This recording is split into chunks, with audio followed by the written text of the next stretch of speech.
how does Pixar create so much empathy in their stories? It's a lot of what we talk about, sort of giving that very, very deep need. I think often you really want to know why they need it, like why is it so important to them.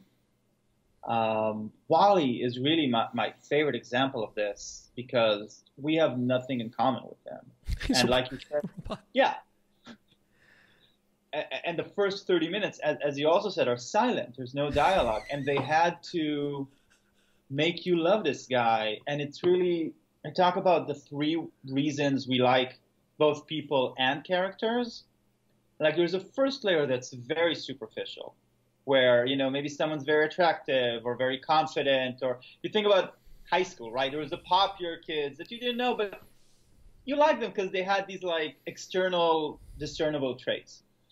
And that can work in a movie, but it only gets you so far and it dissipates very quickly.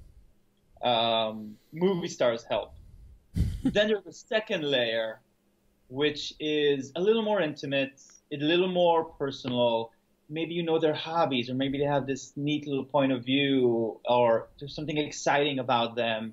The prologue of The Incredibles does a great job with this, where you see sort of, right? Yeah. You see the 2 of them in their heyday, they're flirting, they're stopping crime, and you're like, oh, these are cool people. I'd enjoy hanging out with them, you know. But you know them a little more now. But the real important layer, and the one that you have to generate these sort of, to make people cry, is what happens when you think about how you met your best friend, right? Right. How you get to know those idiosyncrasies about them that don't make sense, but you know them because you're close to them. How you understand what they want and why they want it and how it comes from. And maybe even most importantly, I think maybe the main difference between a friend or a character that we love and everyone else is we can forgive their flaws. You need to get that level of understanding, of clarity of a person, so that you can look at their flaws in a way that doesn't stop you from loving them, and in a way where you're in their corner to sort of defeat them. So when you see Wall-E, you don't see a robot that's cleaning the earth. You see someone who's devoted to their job, who loves their job, who takes pride in it.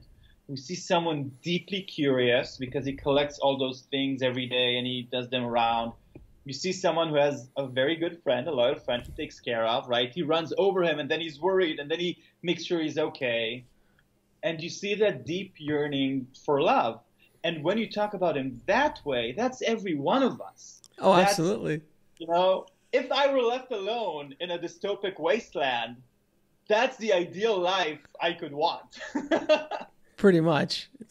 I mean, I remember when he got kissed by Eve in space, and he just like freezes and just like floats in the air away. It was like it's remarkable. I mean, going through Incredibles, you know, I'd argue, and I think a lot of people say this, but it's arguably one of the best superhero movies ever written and ever produced. Yeah. You know, up there with Dark Knight, Deadpool, and Logan. You know, it's just so like Brad Bird understood the plight of the superhero, and they were brand new superheroes we'd never heard of. And when you see Mr. Incredible in a cubicle, that's just that image. That image, this giant, monstrous dude sitting in this little cubicle, and then he's got this little boss who's just the biggest pain in the ass. How more perfect of an analogy for a lot of people's lives. Because I've had a boss, we've all had bosses we disliked, and we all were like, I'm really a superhero. Why am I in this cubicle? That's such a great way of putting it. You're right. And I think, and it comes back to something they try to find in all of their ideas. They're like, this character is X. How can we make them the most uncomfortable? How can we torture them, if you want to call it? Like, if you're writing about a superhero, it's natural to have them fighting crime. That's their comfort zone, ironically. Put them in a cubicle.